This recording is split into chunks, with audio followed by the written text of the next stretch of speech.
Chairperson of the Oshikoto Regional Council, Samuel Shivute, urged residents of the region to make use of the current rain to plough.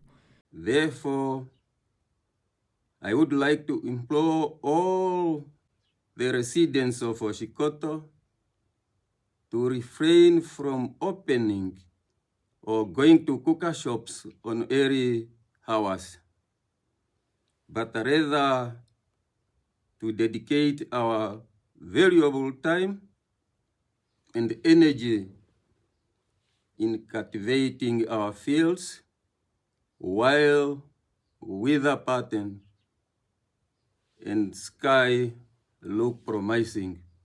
He further urged the youth in the Oshikoto region to invest their time in productive projects like assisting villagers with ploughing their fields.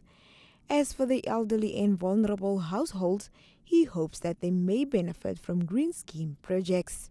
It is my hope that the first preference will be given to our elders and the people with disabilities in the region. In addition, I would like to appeal all young people to team up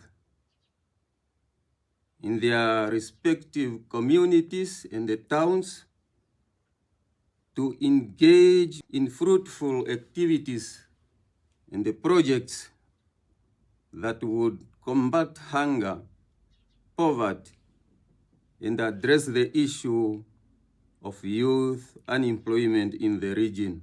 Henry Nakanyolo, NBC News, Bandung.